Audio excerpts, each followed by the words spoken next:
behind thought can become quite destructive. Thought is a wonderful tool. It can be, you can manifest things through thought. It can be very creative. It's an amazing evolutionary step for humans to have developed the ability to think. But there is a downside to it, and that is thought can become your worst enemy.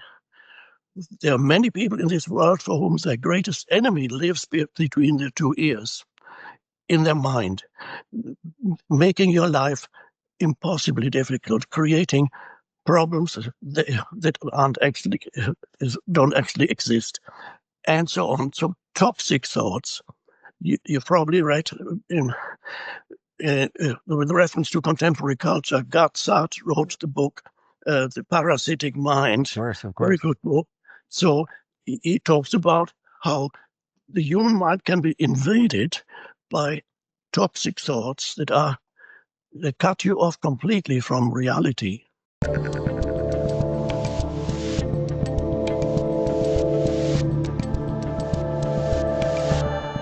All right, ladies and gentlemen, as I tape this right now, it is 3:56 p.m. Eastern Time on July 31st, 2025. About 8 hours from now, I officially go off the grid for the month.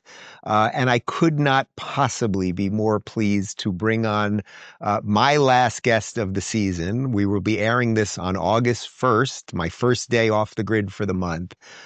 He is a legendary spiritual teacher and author, and perhaps I should ask him what he likes to be referred to most. But I like to call him my friend Eckhart Tolle. Eckhart, it is great to see you, and of course the author of Power of Now and many other books. How are you, my friend? I'm fine, thank you. Good to see you again.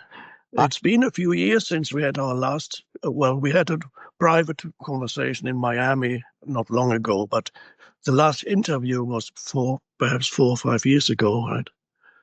Yeah, well, it's great to see you. Yeah, we saw each other in person just a few months ago, but my guys just checked. The first time we sat down in person was 2019, and then we did it again in 2021. So it's been, about 4 years since you've been on the show. And I meant what I said up top. I don't think there could be anyone that I could end this season with, end this period of time with, and really put up as our first interview when I'm gone than you, because your life, in some sense, perfectly embodies, I think, why I'm trying, or why I've been trying to take this month off the grid. So maybe before we get into that and sort of our relationship with technology and some of the other things that you talk about, particularly mindfulness, which is really why and being present, which is more than anything else, why I'm trying to do what I do. For somebody, if there's somebody out there that doesn't know you, how do you describe yourself at this point? I mean, I know everyone knows you, but how do you describe yourself at this point? Well, sometimes people ask me, what do you do? Well, I'm getting old now, so everybody probably assumes that I'm retired. but occasionally still people ask me, what do you do? Or they ask, what did you do? So sometimes it's best to simplify things, give people something that they can immediately relate to and understand. So the simplest answer I sometimes give is I'm a writer. And sometimes that's it, but they're happy. And sometimes they ask another question, what do you write about? And then, of course, becomes a bit more complicated. Everybody has a certain conceptual identity. So obviously I'm what one could call a spiritual teacher. And to some people that term makes sense, to others it doesn't. But whatever conceptual identity one uses, that's not ultimately who or what I am. There's a deeper level to your being. So the way I talk about it is, say, I'm a human being. So there's a twofold identity. Everybody has a twofold identity. On the one hand, you have the human identity. As a human, you have a physical body and you have a mind.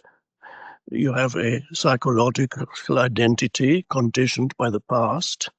That's the personality. the person that you are as a human. And I call that sometimes your surface I. It's also what can be called the ego, the egoic identity. And for most people, that's all they are ever aware of. But there's a possibility of accessing, of finding, of discovering a deeper identity. I call it the deep I, that transcends who or what you are as a person. And then you are no longer, when you access that, you can sense that, you can feel that deep identity. And we'll be going into that perhaps in a few minutes to see how to access that. When you access that, you're no longer trapped in a conceptual identity. So if I believed, some people believe that what I talk about is nonsense. Other people say I'm fantastic, I'm a great teacher, but I refuse to carry around a conceptual identity. I sometimes have to tell people that's what I am, but I don't feel that that is my true identity. Nothing in the conceptual realm, which is thought, is my true identity. So I'm not looking for any identity in the dimension of thought, of thinking. Um, and on the dimension of form, man, woman, race, gender, age, personal history, achievements, victories, defeats, sufferings, what people did to me, what I've done to people, all those things become your personal identity. It's a collection of memories and reactive patterns. Everybody has that, but that becomes who you are as a personality, as a person. Um, our true, as I see it, our true purpose in life is to go deeper into we could call it the spiritual dimension, to connect with a level that is within yourself, that is deeper than the personality, the deep I.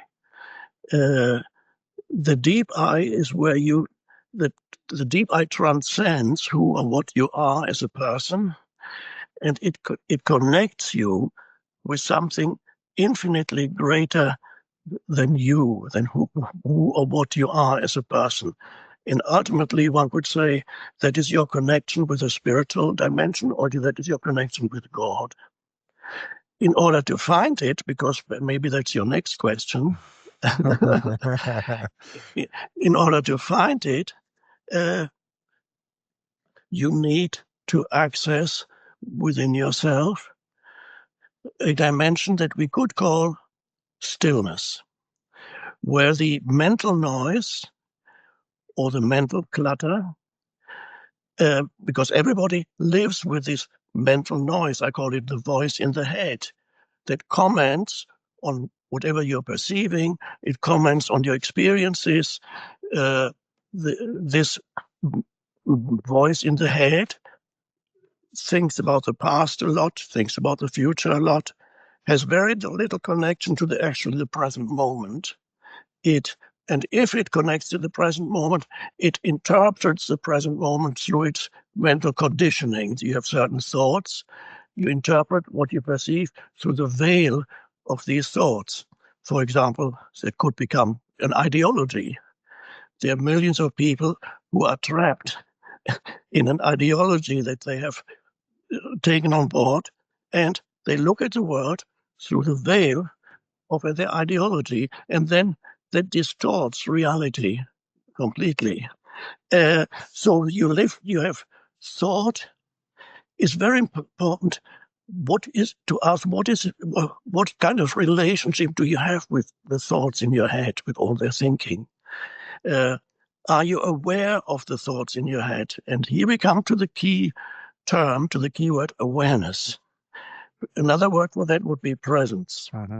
Uh, if you're not aware of the thoughts that go through your head continuously, you are identified with all those thoughts, and you are completely conditioned by the thoughts. They become a veil. You cannot really, you don't have the clarity to see reality as it is.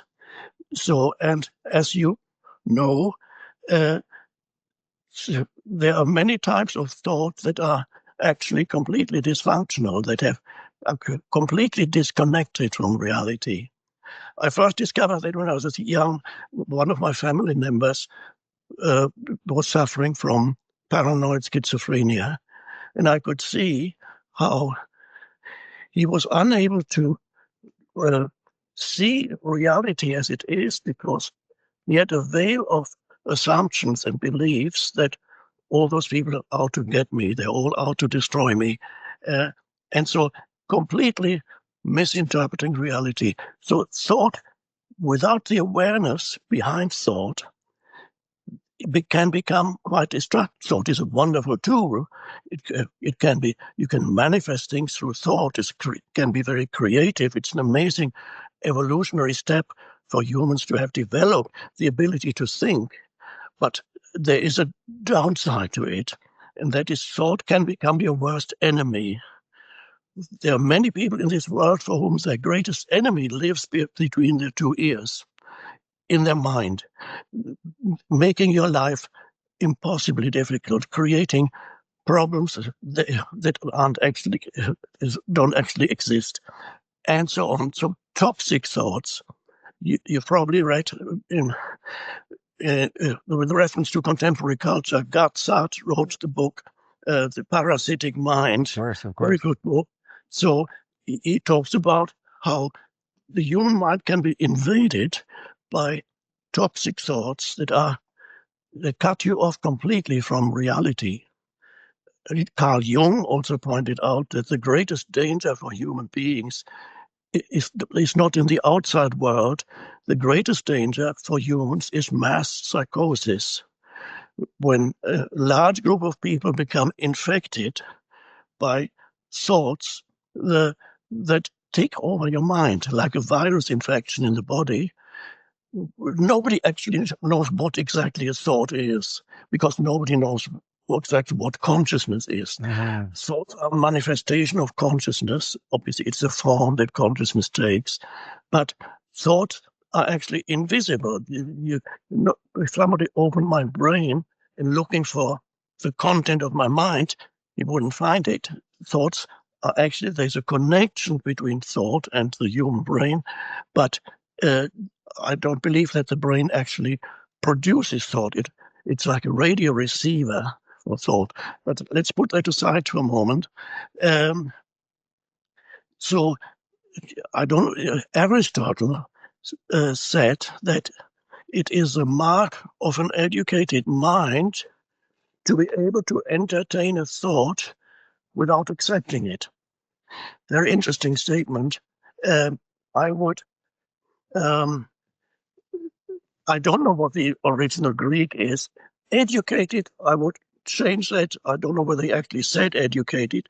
It is a mark of an aware mind, of a present mind, to be able to entertain a thought without accepting it, which means you can look at a thought that arises in your mind, or thought that you see when you interact on social media. Something arises in your mind, and then you can stand back. If you are aware, you can look at the thought. Then you have a kind of immunity against being taken over by a viral infection, of a mental viral infection. You need that. Without the immunity, you are exposed to this danger of being taken over by thought, and then believing that's who or what you are. Then that's your personality, and then that's me. You have all kinds of opinions, not realizing that you are not actually thinking. The thinking is happening to you. You have involuntary, incessant mind activity, voice in the head. It doesn't create any great ideas, deep insights, interesting perspectives. No, it's repetitive. Often it's destructive, self-destructive, destructive of others, sometimes complaining continuously about this or that or the other. So people they live with that identity that's based on conditioned thought activity. And that's in spiritual terms, that is the unawakened state. In spiritual terms, you could say these people are actually unconscious, spiritually speaking, which means there's no awareness of their thought. They are so identified with their thoughts, they are that. And so they are trapped in a conditioned personality. And then life becomes very frustrating because this conditioned personality is never happy for long. It always needs some kind of enemy to fight against because it defines itself through the otherness of others. So it needs to emphasize the otherness of others. It loves its enemies. You can see it online, or people argue. So that gives food to this egoic identity. It's all fiction. It's all crazy. So what we need is an awakening to this deeper dimension of consciousness that we could call awareness, or we could call it presence. Awareness is one could say, a different dimension of consciousness. It's not difficult. All that is required is a moment of becoming present in this present moment, becoming aware, looking around, you're breathing, you're alert to your sense perceptions. You can sense your own being, perhaps, beyond thought, perhaps the aliveness within your body. And for a moment, the voice in the head subsides, and you're just there. Your attention is completely in the present moment, and you're free of the conditioned entity. You have gone deeper, or you could say higher, depends how you look at it, and you started to access the deep I that is beyond the conditioned mind. So the deep I is you as consciousness itself, whereas the conditioned entity that is the surface I is the forms that consciousness has taken temporarily and become a person. And so my true identity and your true identity is your consciousness. Then your secondary identity is consciousness has incarnated into a physical form, and consciousness has taken on the form of who or what you are as a personality. And that's fine. That's how it operates.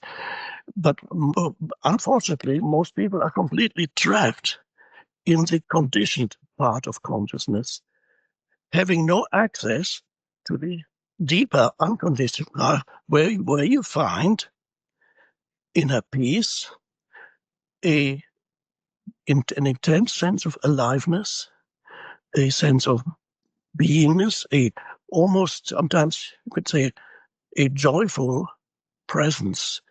It's you simply you become aware, and this sounds a little strange perhaps. You become aware that you are aware. You become conscious of being conscious. You can sense your own being as consciousness itself. This is not complicated, and don't even try to understand it, because it's not conceptual.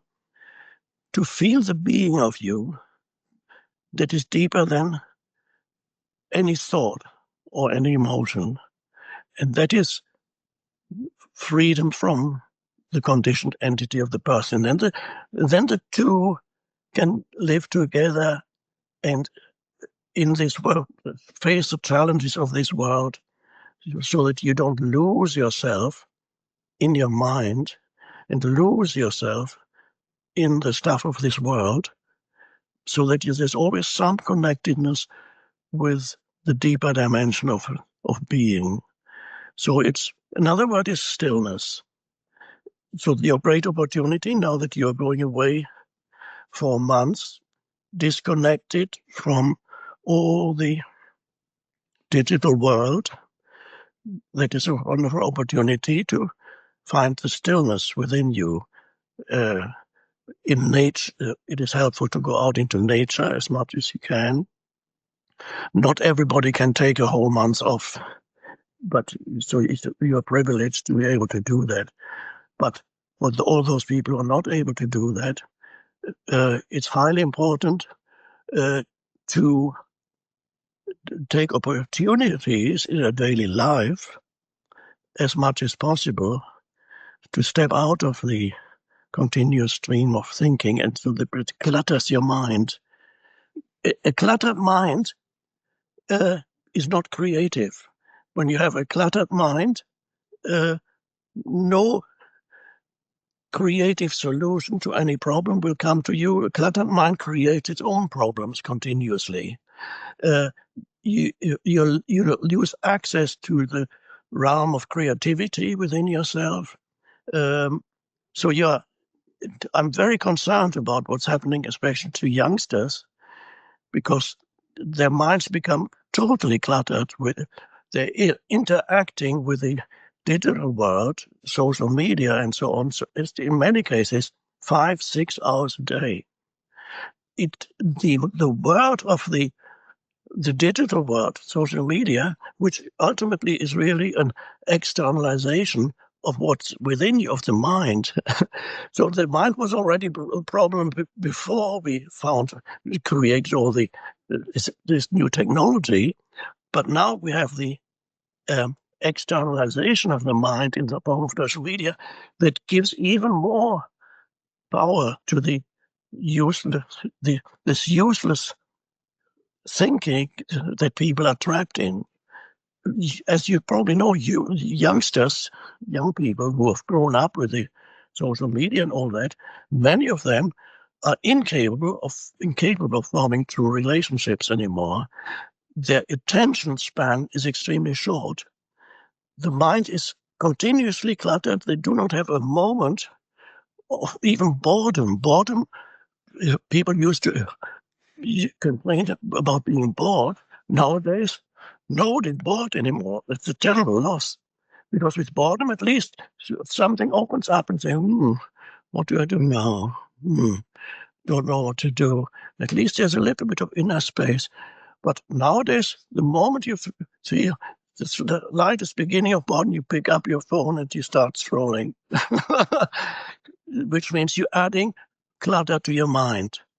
And so this, I believe there's some indications that the level of intelligence in humanity is decreasing. That humans are becoming more stupid. If you look at many movements in politics and so on, or cultural movements, you can say, well, that's actually true. Reminiscent of the now well-known movie Idiocracy that describes how decrease of intelligence in humans. So I'm very concerned about how social media affects the consciousness of humans, especially those humans who grow up with it now.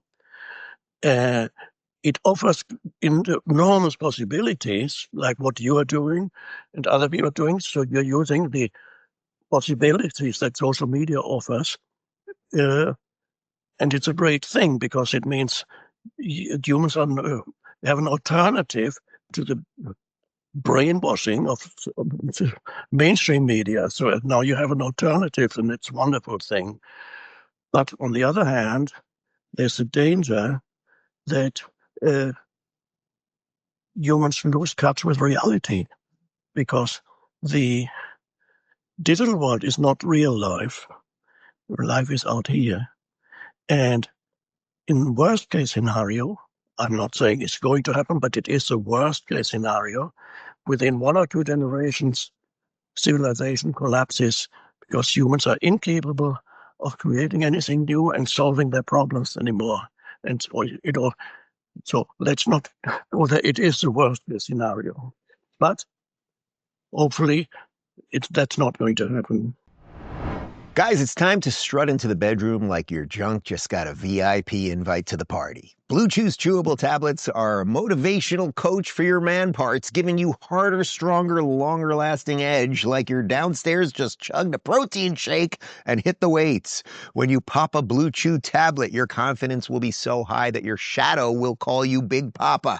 It's not just sex, it's like your pelvis is auditioning for an action movie called The Boner Identity. Guys, this just isn't about performance. It's cementing your third legacy. Emphasis on leg. Who wrote this? Head on over to BlueChew.com to check out your options and level up your game. And we've got a special deal for our listeners. As always, get your first month of Blue Chew absolutely free. Just use promo code Rubin at checkout and pay $5 for shipping. That's it. Join Blue Chew's mission to upgrade humanity one thrust at a time. Head on over to BlueChew.com for details and safety info. And big thanks to Blue Chew for sponsoring this podcast. So I must say, I think it's fairly obvious in that answer why I wanted to have you on for my last moments on the grid. I mean, you just gave a better explanation, I think, of much of our political fighting and cultural fighting than people that, do that for a living, actually. So much of what you described as a somewhat psychological, spiritual condition, I think actually is a far better analysis of the political stuff. But I certainly don't want to do the political stuff with you. But also, interestingly, during your answer there, I tried my hardest to stay with you on the higher eye there, right? I was trying my hardest to be with you, and when I'm interviewing somebody, that's where I want to be as present as possible with them doing it. I find it's a little more difficult when I'm doing it digitally with someone as opposed to sitting across from them in person. But then there's the other part of me, the lower part that you're talking about, that you said so many brilliant things that you were giving me 50 different avenues to go off. And so I had to have an internal battle to be as present with you as possible, to hear you as much as possible.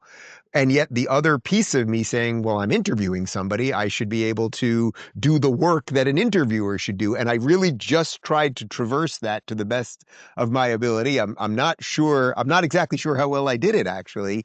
But would you say that is the ultimate goal then as a human being to have presence? Do you want to have full presence all the time, or is it just that you want to have accessibility to the presence, perhaps more than your default position, if that makes sense? Yes. Well, before I go there, first of all, interesting point you mentioned about listening, listening to another person. That is a skill, that is an art, and it actually, through listening, which I believe you are able to do, although, as you said, as an interviewer, you always think, what's my next question going to be? Because as an interviewer, you don't want to, when the interviewee suddenly stops talking, you need to know what the next question is. So that makes it a little bit more difficult. But in an ordinary interaction, the ability to truly listen to another person is a fantastic thing, and it requires awareness. It requires presence. It requires a certain alertness. In that alertness, you listen to the words that are coming to you, and you're not evaluating or preparing the next thing to say. That actually greatly improves any relationship if you are able to listen to the other in that state of open presence. It's a wonderful gift to give another person, to simply give them attention, listen. And then if the moment this other person stops speaking, perhaps there's a moment of stillness, maybe a few seconds, and then usually some kind of response or additional question comes to you. So that's something to practice, but it's actually a spiritual practice, I would say, to listen to another human being in that state of openness instead of mentally preparing the counter argument. Now, your other question is the being present all the time. I think that was your question, being present. Or Is that really the goal, to be present all the time? Or is it to just understand yourself enough to have accessibility to it? Because we all live in a world where we're hit with all of those things that you talked about. It would almost be impossible to function in a society that is not present, to be present all the time. I'm sure, I mean, we had a meal together 2 months ago. I can't imagine that.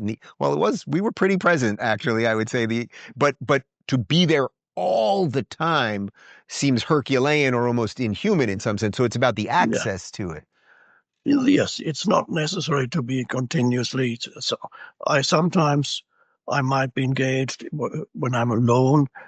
I'm not always in the state of thoughtless awareness. Like I don't go around like. So there are random thoughts that come up. Um, But as awareness grows in you, one could almost say it's a power that gradually grows. I call it sometimes presence power. As you begin to be aware of this presence power grows in you. And then gradually, even while you are engaged in thinking or talking to another person, this in the background, you can still feel a little bit of stillness or awareness or your own beingness.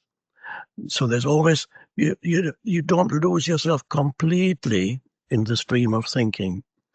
Uh, Also, when you are, let's say, you're having an argument with somebody, that's how very easy for people to lose themselves when they are arguing with somebody, because there's a great need in the egoic mind to be right.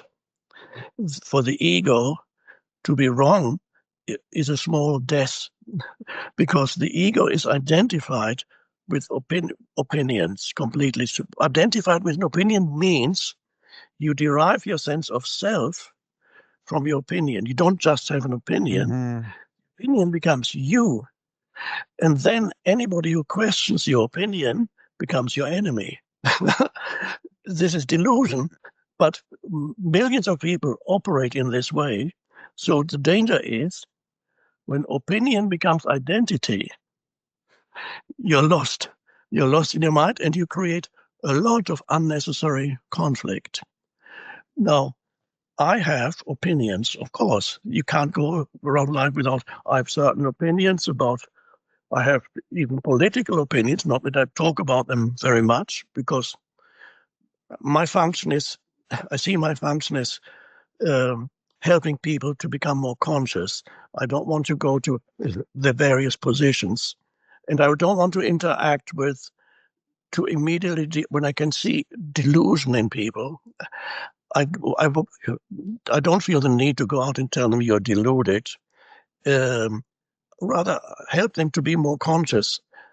Let's say if I were a psychiatrist and somebody came to me and says, I'm Napoleon, what's it, temporary term? He identifies as Napoleon.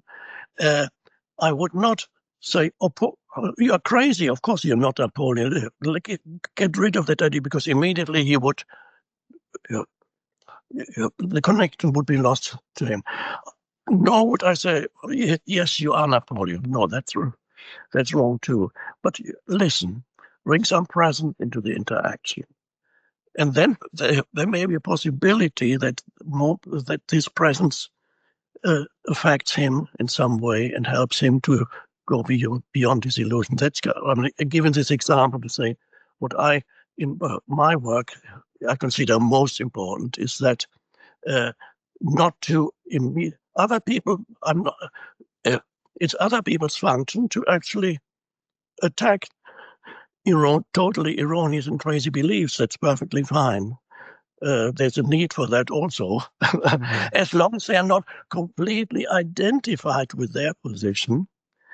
Um, as I said, I have opinions, and um, I could sometimes I explain, tell people what my opinion, private interactions. I give my opinion, and that's fine. If I'm not identified with it, the person who disagrees with my opinion does not become my enemy, but I'm still very firm. I can still very clearly state my viewpoint, but I don't become my viewpoint, because who I am is not my mental position. I'm not looking for myself in my mental position, because I have access to a deeper level of my being itself, in the that alert stillness between two thoughts. Some you feel the the the I am, one could say, the I am without any addition to the I am, the beingness itself, the being of you. That's the ability to sense the being of you is a wonderful liberation uh, from the personality. The personality, of course, continues to operate, but you're not completely lost in the personality. Then you can actually have a discussion with somebody without making them into an enemy. Uh, Occasionally, I see conscious people on talking about politics with different positions, and they're able to not completely identify with their position, but simply state it clearly without becoming enemies. And it's always wonderful to see. And then other interviewers, they thrive on the controversy and shouting of people. I don't want to mention any names, but some interviewers are actually quite successful, because they generate in the viewer, they generate negative emotion, and some people are addicted to the ego is addicted to negative emotion. Give me more of this controversy.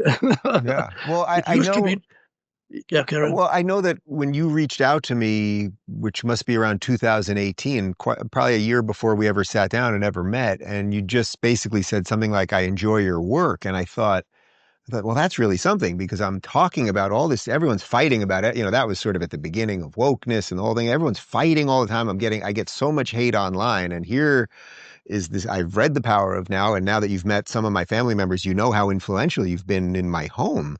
And I thought, well, I guess I must be inherently doing something good if Eckhart sees value in this. And that actually makes me think, you've referenced the internet and social media as it relates to all of this, and clearly that's why I'm trying to do this off the grid thing and why I've been doing it. Do you see the internet now, because of some of the things that you mentioned and the scrolling and the fact that we never, I really like that you said we never have a moment alone anymore. There's no boredom anymore. In the old days, you used to, if you were meeting a friend before cell phones, you'd have to say, "I'll meet you on the corner." And if they weren't there at 7:30, you had to just stand there and wait. And you might look at people or stare at the sky. And we just literally never do that anymore because of the phone. So my question is this: do you think that this is this genuinely a unique moment that we're in because of the internet, or is this just the next turn of humanity? That this, there was the printing press, then we got radio, we got TV.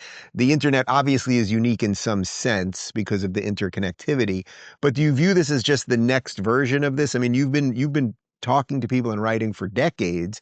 Do you see a fundamental change in the frustrations, the neurosis, the confusions now that maybe you didn't see 20 or 30 years ago? Yes, perhaps to do with the technology, there's an intensification of the craziness. The craziness was already there before, but the craziness becomes amplified by the technology that we have. So that's the challenge we face.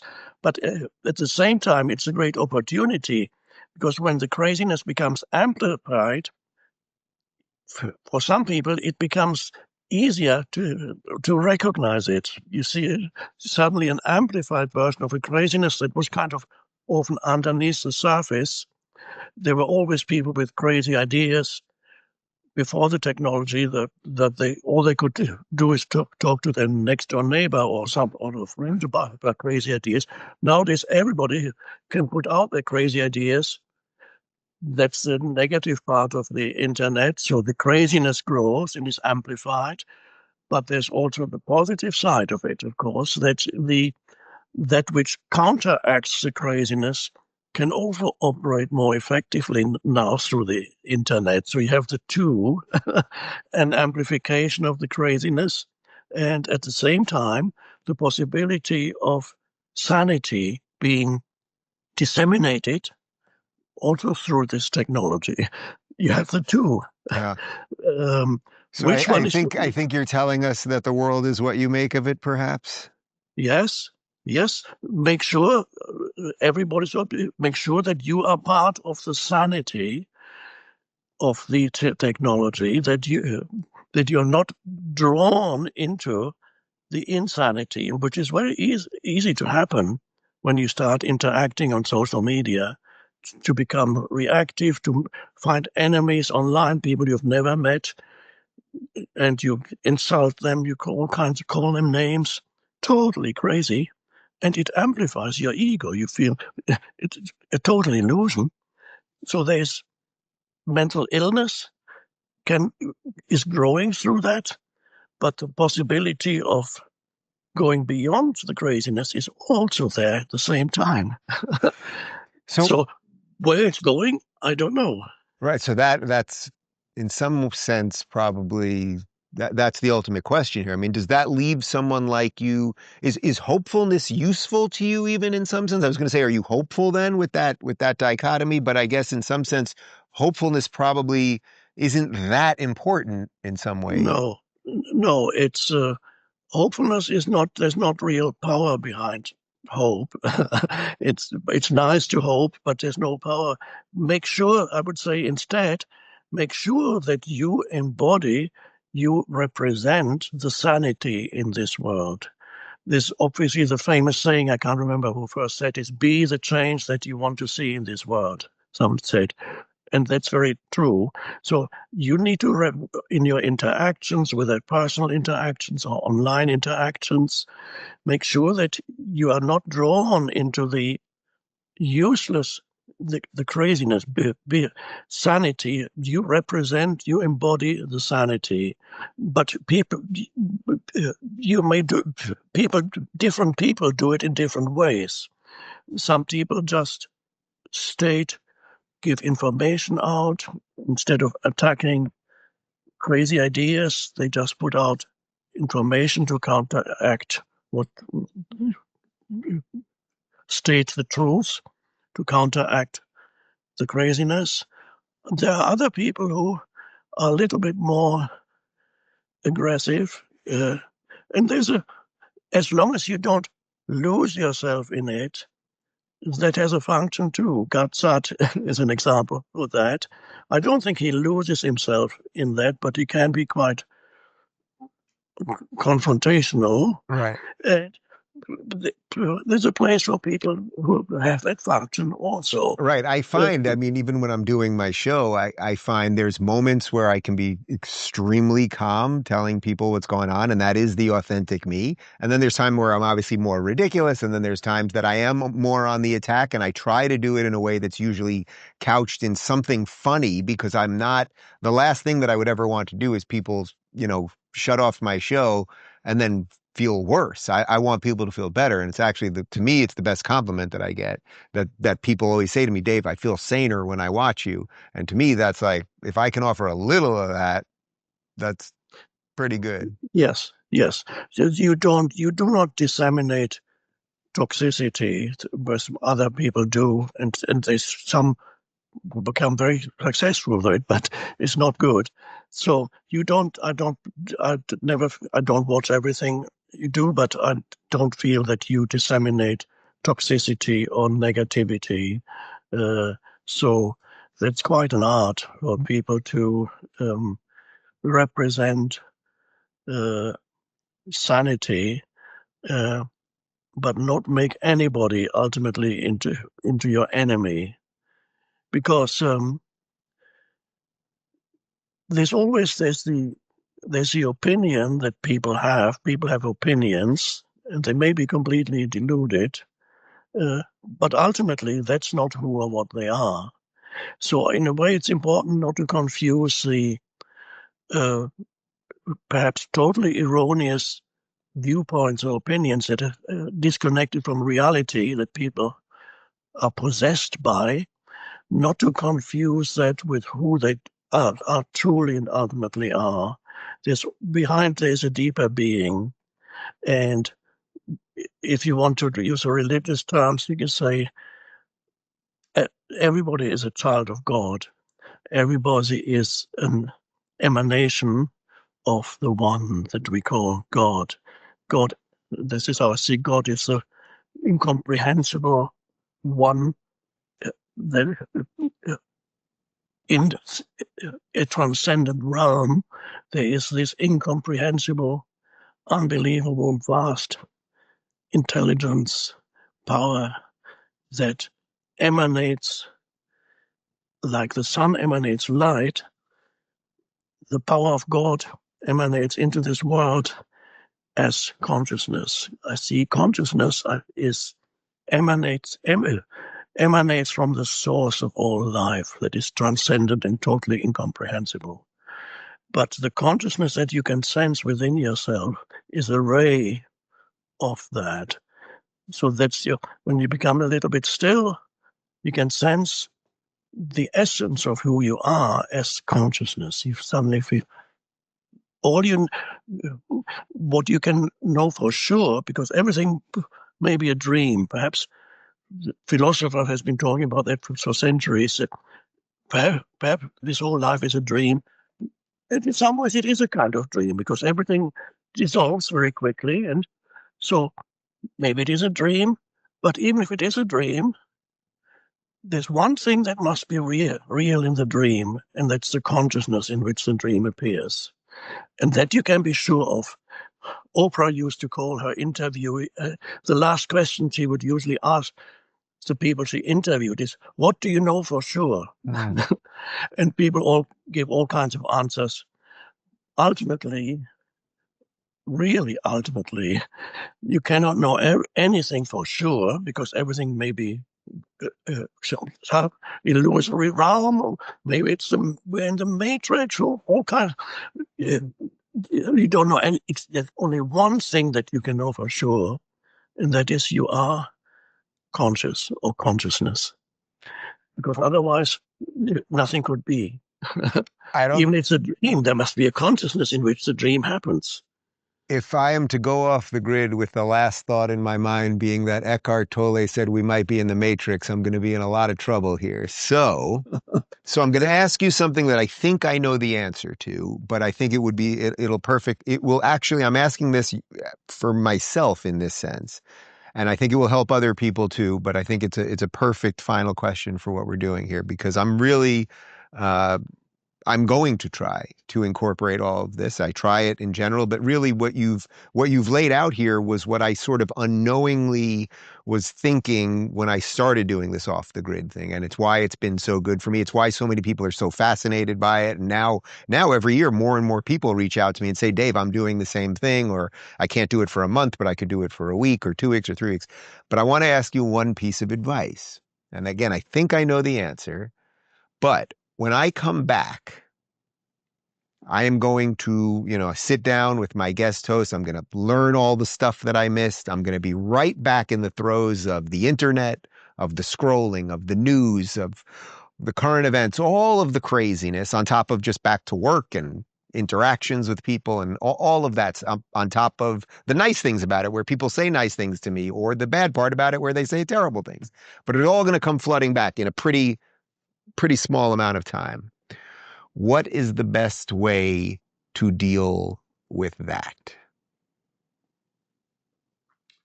Well, the staying as present as you can without being totally drawn into the mental stream of thought, so that you can always, on a daily basis, as much as possible, take little moments of stepping back from thought, where you're on this looking at the screen and look out of the window, take a few conscious breaths.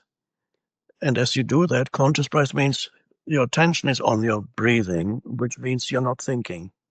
It's simple, which means a little bit of space opens up within you, where you're just conscious, so that you are stay connected with who or what you are beyond the personality. The ancient Greeks said, know thyself. It was one of the most important dictums of ancient Greek philosophers. Know thyself.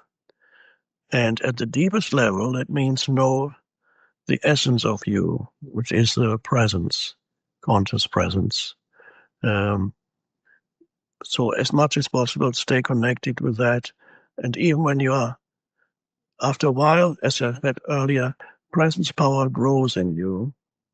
And then there's always some presence even while you're talking. While talking now, I can feel the presence behind my words. There's a presence. And that works quite well. When you're present, whatever needs to be said in that moment can come out of that state of presence. Preparation becomes less important for what you want to say and need to say. What needs to be said, because there's the vast intelligence in that presence. It's the unconditioned intelligence. All creativity arises from the presence.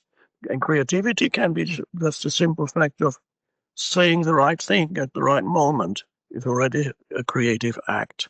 Creativity can manifest in many ways, but any creative person, truly creative, must have some access to that presence, often only in the area of their creativity. Often creative people sometimes are as crazy as others outside of the area of expertise.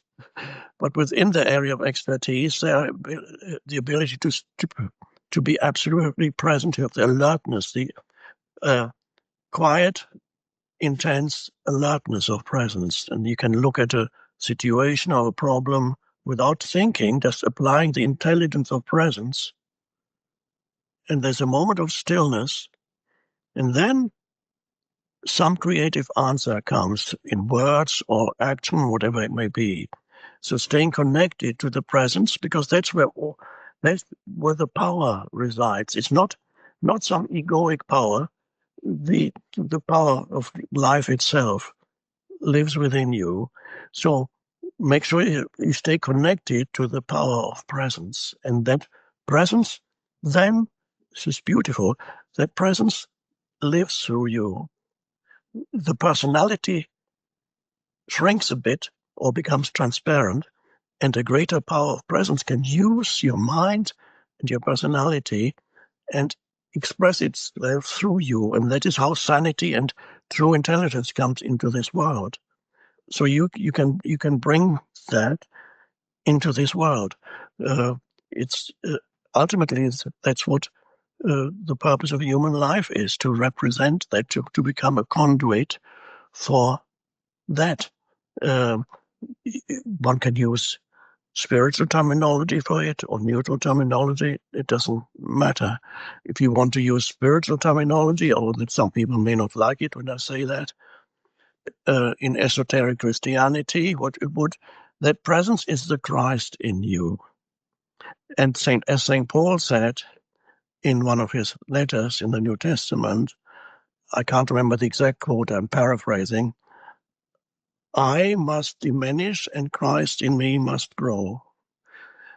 So that is and Christ is the timeless presence. As Jesus said, before Abraham was, I am. We're finishing on a religious note. He said, before Abraham was, I am. It's an incredible statement. He didn't say, I was already. Of course, obviously, Jesus wasn't alive when Abraham was alive. But he said, before Abraham was, I am. So I am is the timeless beingness of the Christ. Jesus realized the Christ in him. So that is in other religions, that other terms. So that's why it all the purpose of human life is to connect with that and be that. Everybody does it in their own way. It manifests in many different ways, and you do it in yours. And I wish you well. I'm sure it'll be great. You're already doing great work, and it'll be even greater Well, my friend, I thank you so much. I know this is an easy interview to do because you offer so much, and a perfect interview, as I said at the beginning, to be my last interview before I go off the grid. And I will warn you in advance that perhaps on August 31st, I will show up somewhere in the Pacific Northwest and knock on your door so I can get a little extra presents for my return because I will need it. I thank you. Enjoy the rest Okay. of your summer, and I look forward to seeing you soon. Thank you, Dave. Thank you. Thank you. If you're looking for more soulful vibes to spark your inner guru, check out our spirituality playlist. And if you want to watch full interviews on a wide variety of topics, watch our full episode playlist, all right over here. And to get notified of all future videos, be sure to subscribe and click the notification bell.